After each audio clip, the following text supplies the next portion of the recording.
All right. Let's read for a minute. What?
All right, folks. Good evening.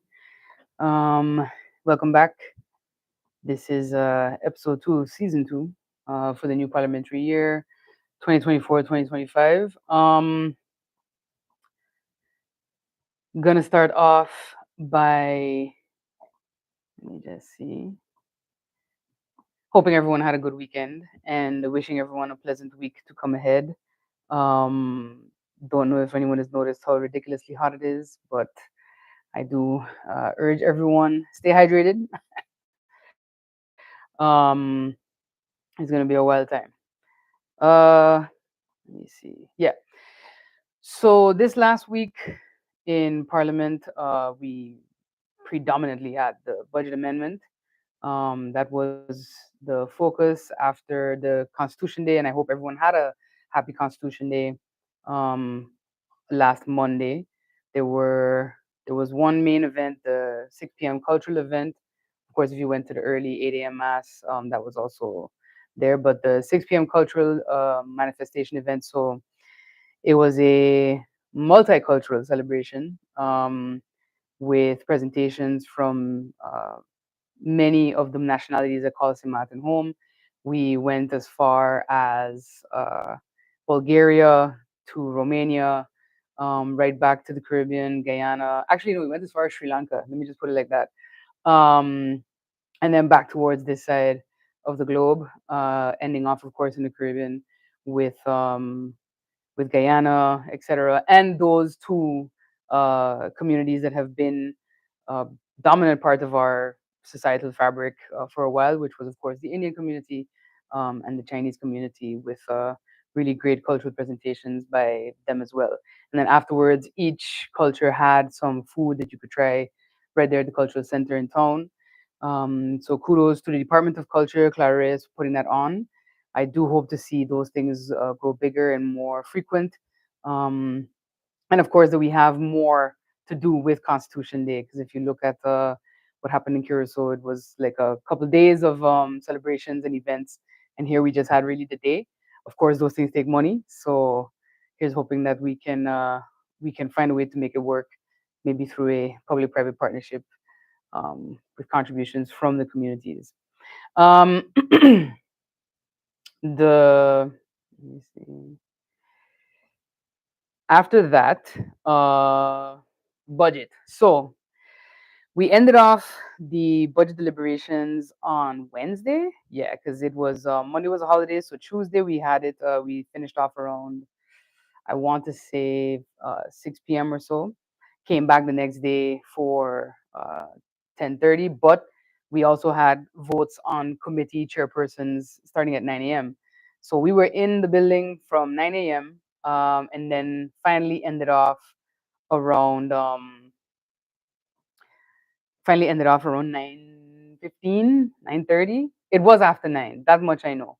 And I make a point of mentioning the time that we started and we were in the building to the time that we ended, because there was a humorous moment that, of course, was clipped and circulated around by Late Night by Andrew Dick. And, persons in the clip, the MPs in the clip, were catching some flack for laughing. We had a bit of a giggle because we were all a little delirious by the time 9 o'clock, 9 p.m. hit. 12 hours of sitting and deliberating on the budget as well. It takes a lot out of you. So we had a bit of a chuckle, and I know that sometimes if you don't have the context, that can rub people wrong, because we are handling the people's business. But ultimately, it was after 9 p.m., and I dare anyone to not be delirious after looking at numbers, presentations, screens, and listening to voices, different voices, for that long. So we ended off the CC for the budget. Um, a lot of questions that were a little random, coming from the opposition side, of course, regarding, I don't know, things that just didn't really have anything to do with the budget. And the thing is, I want to also make it clear that this is a budget amendment. So this is an amendment that amends the existing 2024 budget that was passed in March, to reflect what the end of year might look like, considering how 2024 has gone. As I mentioned in the previous live stream, and as I've mentioned in Parliament, there was some revenue that was taken out by the recommendation, well, of the CFT. They refused to give a positive advice on the budget, if that was not taken out. And that revenue was, of course, the sale of Winair, shares of Winair, and the revenue from the tourist tax. Another thing that was taken out that was brought up in the amendment debate was the gasoline excise, the 1% tax on imported gasoline, that was introduced by, well, that was said to have been introduced by the previous government via the Ministry of Education, Culture, Youth, and Sports. It was meant to be allocated towards sports programs and the development of certain sports programs. Ultimately, what has happened is that the legislation was never completed. And much like the tourist tax, much like the sale of shares of Winair, it had to be taken out because you're not even close to getting that legislation sorted. So ultimately, you can't put it in there because it gives you an unrealistic picture of your earnings. So with this amendment, which we will now wait for the final report, the ministers received a few more questions after answering the first set of questions from the members of parliament. And now, once we get those questions in writing, all of that is going to form the final report from the Central Committee. And on Monday, October 28th, the intention is to start the public handling of the budget. So that will probably start by 9 or 10 a.m., not tomorrow, but the following Monday. Hopefully, we can meet the deadline for passing this budget amendment. And I want to talk a bit about that as well. So, there's a deadline for a couple of reasons. Lots of people think that the deadline only has to do with the loan that is in the new budget amendment on the capital expenditures for GEBE, so that government will be purchasing 3 engines and that GB will be paying government back for these 3 engines over the course of however long. I want to also make it clear that these engines are going to be I believe what the Prime Minister said, the mixed fuel engine, so they can do either the LNG or the fuel that GB is using now, the HFO. But those engines take about 2 years to actually build and commission and get sorted. Like, so even if you get this loan, and then you order the engines, you're looking at another year or two, most likely two, before they're actually here on the island. And then, of course, they have to be transported to GB, installed at GB, calibrated, etc. So we got a lot of questions about this, from persons in the community, because of course the frustration is, well, why are we buying generators when GB should just start transitioning to solar? Either way, it's going to be a heck of an investment, and I've said as well to the Prime Minister in the GB meeting that we had that I need to see GB come with a plan for some sort of renewable energy. I know it's not going to be, my opinion, possible to transition 100% to renewable energy, especially not like that, but at least something. Whether they have to approach the bigger providers, the bigger consumers, sorry, to work out some sort of system with them that they can then, get an incentive to move towards, renewable energy, solar, and other solutions, or that GB starts to look at other areas where they can fill that gap. What I don't want to happen, which I said in my remarks in the first part of the Central Committee, is that we get these. So now we have the so energy generators, which are carrying, a little 10 megawatt load, Then we're getting the additional 20, well, they are here on the island, the CMEC generators that are rent to own, which are going to generate 1 megawatt each. So 20, and bring us to close that gap of what we're not able to generate right now. It's my hope that GB get them up and running within the next couple of weeks, because of course we have high season coming, and consumption always spikes during high season. So you don't want to end up in a scenario like we were in the summer, in the middle of high season, especially for those businesses related directly to tourism and hospitality. Those CMEC generators then are going to be used as a bridge until the generators are commissioned and delivered.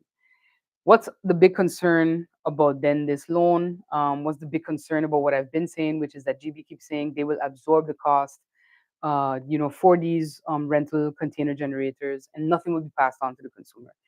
I said it in a few meetings now since this crisis kicked off in earnest, because, as I remind everyone, we started load shedding since last year November. It kicked up a notch, as was that chef Emerald, as Emerald used to say, it kicked up a notch basically in June with the power plant fire, and now we're trying to fill that gap of what we can't produce. So the 17 megawatts, right? Um, the issue is that I think we're going to need the solar energy generators for longer than we thought, which means that there's an additional cost. The second issue is that the CMEC generators, these container generators, are meant to be a temporary solution. But if you're using them in the time that you are waiting for your generators to be commissioned and built, then you are spending more money. At least that's my understanding. If you take a rental car because your car is in the shop, obviously, the longer that your car is in the shop, the worse, and the longer and the higher your cost gets for a rental car. That's how, to break it down in the simplest of terms. So I'm really curious to see what the Prime Minister comes back with on the answers to those questions, and we are still, of course, waiting for the answers to those the GB questions in writing, so that we have them and can review them, and if necessary, ask for another meeting or just regular updates. There's also been talks of having a closed door meeting to discuss GB's financials, just point blank. Of course, with all confidentiality maintained by the members of parliament. So we will see if we get that meeting sometime in the near future. So yeah, Monday we start off. So the GB loan is one part of why the budget has to be passed before hopefully the end of October, the budget amendment. The second is that within this budget amendment, you also have certain conditions and parameters related to the UNOPS prison project, and further to that, and most importantly, the Mental Health Foundation project. So I really hope that these are projects that were started by the previous government. I really hope that when it comes down to the public meeting, there's no unnecessary delay tactics deployed, just to kind of burn time to delay, and then these projects are, potentially dead in the water, because we have to match. They're in our budget so that we can match the Netherlands' budget cycle, which is what happens when you are taking these kind of loans from the Netherlands. So I'm hoping that when it comes down to it, we're all able to be mature and keep it pushing. Some political updates. It's going to be a short one because we really only had the budget amendment, but I did want to update on the screening process. So from we had an update on the screening process from the Prime Minister, and by we I mean each individual candidate minister receives the update directly from him, which he of course received from His Excellency the Governor. So I was just asked to confirm that I would be receiving new copies of my diplomas. I've said before that you're supposed to hand in your any credentials that you may have and such. There's a questionnaire that you have to fill out, and I my diplomas are damaged, so I could not exactly copy them and such. So I have to receive new copies from my school, and hopefully, but at the same time, I submitted something that is actually stronger than the diploma. So in the U.S., what you have, if you've gone to school in the United States, you have what's called the re-verification process. It is a online request that you can make to Student Clearinghouse. You pay a fee, and they will verify with your school and give you a certificate that states that you attended your school at these dates. This is the degree program that you followed. These are the degrees that were conferred to you and the dates that they were conferred to you. So I submitted that along with a letter explaining, what happened, and to also explain that the re-verification process is utilized by the U.S. government, U.S. government agencies, because diplomas can be falsified. So the re-verification process actually back checks with your school's database. So it is pulled directly from the university. So there's no chance that you could say you have a PhD and you don't. So I submitted that, and will be, of course, reconfirming that the new copies will arrive when they arrive, because every university has printing cycles that you cannot circumvent. But ultimately, I don't foresee that being an issue at all, because the re-verification is the stronger of the two um, pieces of evidence, I guess, if you want to say it like that. So I did want to get to the news part of the live stream a little earlier. So there was an article that hit the paper last week about the trust fund assessments of primary schools, and that it basically showed how many pupils are below mastery benchmarks, in particular um, reading and mathematics. Now, mathematics is something that has been a problem across the region. So earlier this year, not too long ago, actually, like a couple months, like a month or so ago, there was an article stating that the CXC results in mathematics were abysmal in even countries like Guyana and Dominica, Trinidad, and such, that have normally a very high passing rate of students in mathematics, especially in women.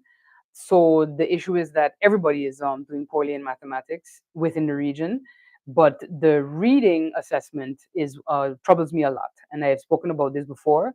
That we are definitely facing an issue when reading and reading comprehension, because it's not so much the reading; it's also the comprehension and the ability to critically analyze and think about what was just read and understand it, and then go from there. So I just want to read from the article directly. So, Group 3, Grade 1 pupils, typically aged 7 to 8, from 17 primary schools across St. Martin, made up the study. The assessments tested children's proficiency in maths, reading, comprehension, and Dutch.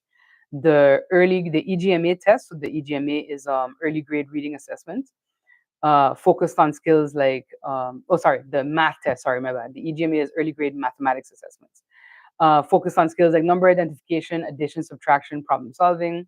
The EGRA, which is the reading assessments, evaluated letter and word recognition, reading comprehension, and understanding of phonemics. So they categorized the results into three levels: mastery, developing, and emerging. Students at the mastery level demonstrated a strong understanding of concepts and skills and showed that they were ready for advanced challenges. And the developing group had some knowledge but needed support to reach mastery, while students in the emerging category were in the early stages of acquiring the necessary skills for their grade level and would benefit from reteaching and practice. So the assessment indicated that many students were below the mastery benchmarks, instead falling into the developing and emerging categories. For example, only 6% of pupils achieve mastery in oral reading fluency. The benchmark is 50 plus percent, while 11% reach mastery in numeracy based on their addition speed. The benchmark is 56 plus percent. So, however, data varied by school, with some schools reporting more than 80% of pupils had mastery in literacy, while other schools had scores as low as 36%. Now, I don't have this report as yet, but it is my intention, of course, to get my hands on it, to put it alongside the initial report from the Inspector of Public Education on the teaching quality assessment that was done. And because this report has already shown that student performance was affected by teaching methods in school and support at home. And the support at home is what I think is most important. I've spoken pretty publicly about my mom being an avid reader. My dad was reading the newspaper, but my mom was reading whatever. And it instilled in me that desire to also read. So whatever I could get my hands on, I would read. Now, the reality is you have a lot of students, a lot of kids who don't have access to books like how I had access to books. And that in itself is problematic. So as I've mentioned before, there's going to be some projects coming out that definitely target literacy from the community outreach portion of PFP, which is Project to Progress. And we're going to be working on getting books in the hands of kids who otherwise would not be able to get their hands on books. So I'm definitely looking to reading this report, seeing what the assessments suggest, and trying, to do my best to also continue to support in whatever capacity. Because even prior to being elected, I definitely always, if you ask me for books for a classroom, you're going to get books for a classroom. Because I do believe that reading is a way to develop your vocabulary, it develops your critical thinking skills, your comprehension skills, and it allows you to move through life. I read to some students at Martin Luther King School, and I told them, how many of them read for fun, don't read for study, and not many. But at the end of the day, I said, any job that you get, reading is going to help you out. It's going to help you understand your contracts. It's going to help you understand what is legal, what is not legal, what is best for you in a work environment, in a nonprofit environment, in any environment really. Being able to understand what is being put in front of you helps you to protect yourself, financially, professionally, everything. So definitely something that I remain committed to figuring out, what is the what can be done to improve it. Because as someone who worked in private sector, you see the deterioration of our literacy rate in the cover letters that you get, the resumes that you get, how persons communicate via email, through the written word in general. And I always tell people, people used to make fun of me because my WhatsApps are always well punctuated and perfect grammar. And they're like, it's just WhatsApp. I'm like, I know, but it will bleed into whatever is happening elsewhere in your life as well. The way that you talk to people, the way that you type to people on a regular basis. So that was one of the more important things that I wanted to note from our own local news. Regionally, and I see Corinne Rivers has mentioned it already in the comments. Let's hope the GB saga does not become what's happening in Cuba right now. Absolutely right. If the GB saga had been, first of all, I want to read to you some of the issues that Cuba has been facing. I read a previous article when this was first kicking off last week, and essentially their grid was collapsing. Their entire grid was failing just repeatedly for 2 days, basically. Island-wide blackout. Literally, they've been calling it the worst blackout in 2 years. Left millions on the island without electricity for 2 solid days. Um, on Saturday, when the energy minister woke up, I guess they told him we have 500 megawatts in the electrical grid early on Saturday, compared to the 3 gigawatts that they normally generate. Several substations were finally getting back electricity today. Basically, two of their thermoelectric power plants just shut down, and 37 other power generation plants and substations also just collapsed. Um, so essentially, they are struggling with something that is similar but much worse on a larger scale than what we're dealing with. And this is just the latest in many Caribbean islands electricity company issues. So the thing is that Cuba's government, they made some crazy measures to protect the grid, to slash electricity demand, so to stop consumers. So imagine like suspending school, universities, shutting down state-owned workplaces, telling people stay at home. Non-essential services were canceled, like just everything just shut down to prevent buildings from sucking electricity. Imagine, that we had just said, well, school is closed. During our blackout. That's basically what has been happening in Cuba since last week. So essentially, they've had companies that have had to close down. They've urged persons, if you can be at home, if you don't have to be at work, don't go to work. Be at home in the dark, of course. So definitely, a light, a small light at the end of the tunnel, as some of their residents get electricity back after this what I would call a catastrophic failure. I can't even imagine. So I was watching pictures of people preparing soup on open fires during the blackout, and that's when you go back to, your whatever you learned in camping or scouts, if you were ever in scouts. But definitely a very serious situation, and just the latest, as I said, we have our issues with GB. Aruba, even Curacao has been having issues. My aunt texted the other day, we ain't got no power. I'm like, Curacao? Aqua going through it, Anglec is going through it in Anguilla. So overall, you're just seeing what ultimately it boils down to climate change. The heat, the rising temperature is going to put a demand on persons using more air conditioning. I know people who have AC, but normally don't even sleep with the AC on all night. So they just put it on, cool the room, turn on a fan, call it a day.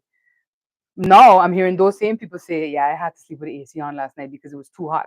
The fan is not helping. So you can imagine the drain on energy that that does to the grid, and that's essentially what every island is dealing with. So even if you've always had the most stable electricity, and again, Cuba has generated normally 3 gigawatts.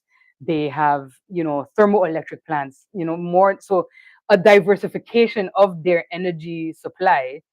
Still, we're not able to stop a collapse of their grid and this rolling power failure over the last couple um, days. And other than that, you noticed that last week we had a wave that was kind of chugging along. We had a little bit of rain over the weekend as it, breezed past us, and then all of a sudden it was like surprise, Hurricane Oscar. So yesterday, Oscar was touching down in the Turks and Caicos. Turks and Caicos, yes.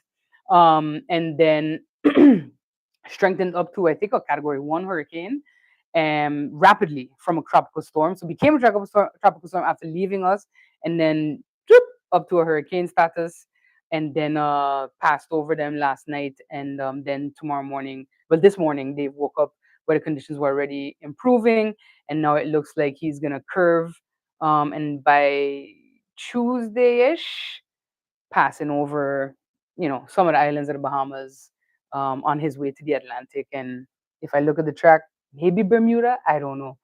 But that's possibly by the time he reaches Bermuda, he'll just be a subtropical depression, subtropical storm, which is what happened to Nadine over on the side of Mexico, which was a wave that was just kind of nestled in that same corner that Milton was, there by the by the Yucatan, and then moved on to Florida. So it looks like October is the new September. I've always said, once we pass my birthday, September 4th, we should be okay with a quiet hurricane season. However, 2024 season has proven me abysmally wrong. So that, of course, is to be expected with climate change. The weather patterns are going to go out of sync, out of whack.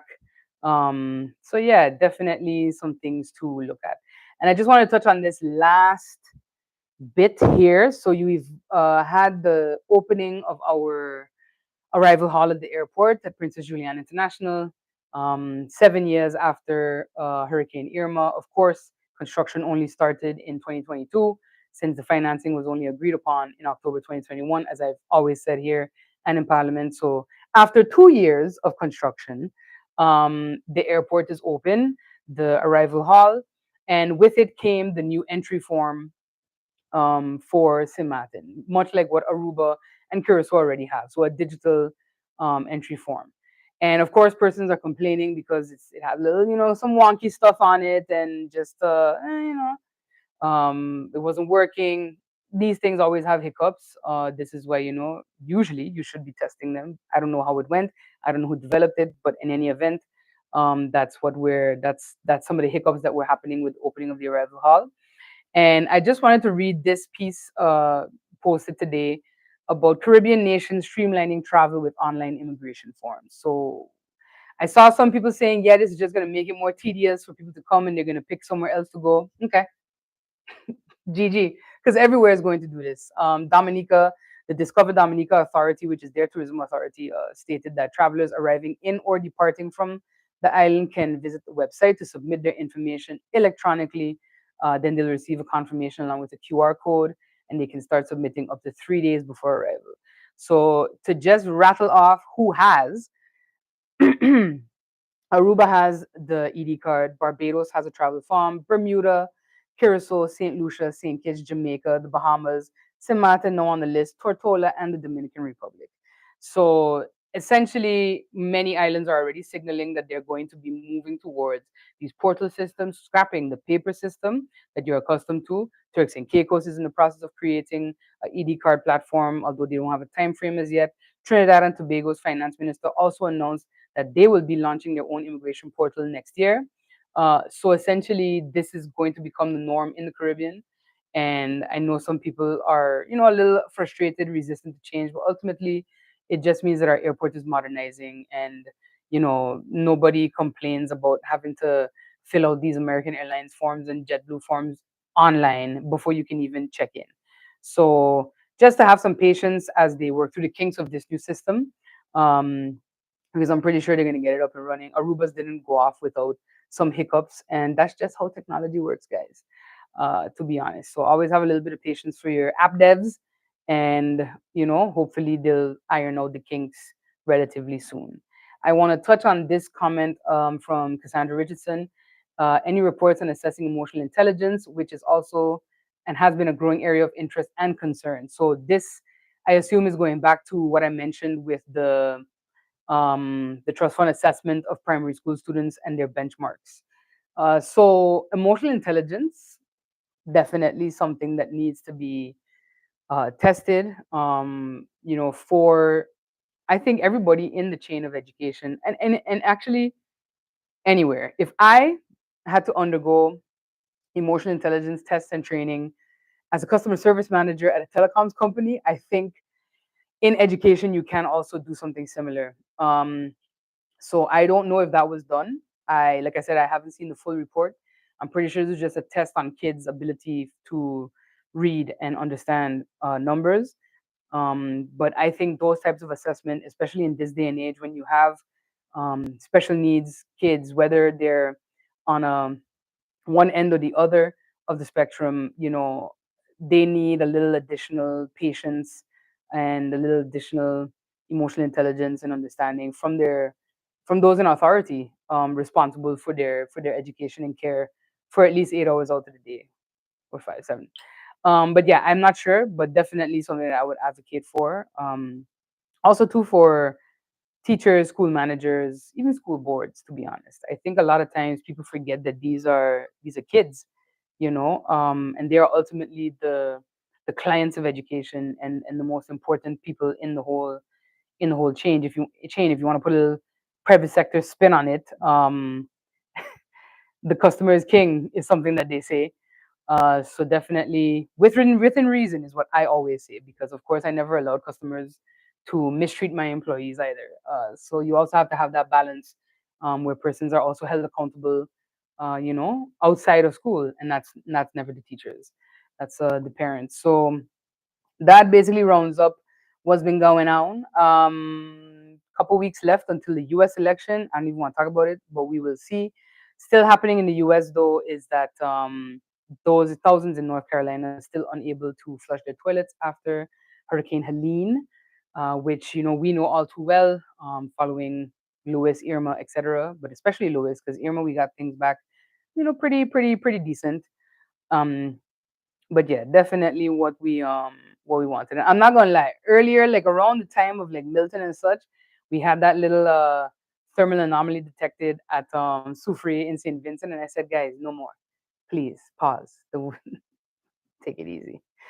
But yeah, this coming next Sunday, there won't be. I don't think there'll be a stream. I will be not here for a wedding of a dear friend, and so I'm not sure if I will be back in time for the stream, but we'll see. But nevertheless, I'll post it up if I am able to or not. With all that I said, please remember that it is still hurricane season. We have until the 30th of November to go. So with how active it's been, we are down now to the O, Oscar. I don't know who comes after. Let's find out. I always like to check because you never want to get, a bad name. Screening for ministers should be done probably by but around the time hurricane season is over, I think. That's when everything should be completed by then. I believe the first deadline for the report is November 15th. So hopefully we'll have a general update for that. And then yeah, then the swearing in and everything will be communicated as well. So that's that. So yeah, we are up to the O's. So Oscar. So after that is Patty. Then Raphael, Sarah, Tony, Valerie, and William to round out the 2024 names. So hopefully we don't make it to any of them, actually. Or if they do, that they do that little loop de loo that they do in the Atlantic and just head on off into the sweet night. So thank you again for tuning in. Thank you for the comments and the engagement. I wish everybody a pleasant week further, and we'll let you know, of course, if there's going to be a stream coming up. But nevertheless, the Sunday after is definitely the intention to continue on. So hope everyone has a wonderful Sunday evening, and I will catch you next week. What I might do, if I know I'm not gonna have the stream, maybe do like a little public debate prep live. You guys can throw questions that you may want me to ask in the public debate in the stream, and then we'll see what fits and what can be popped up. So have a good evening, and until next time.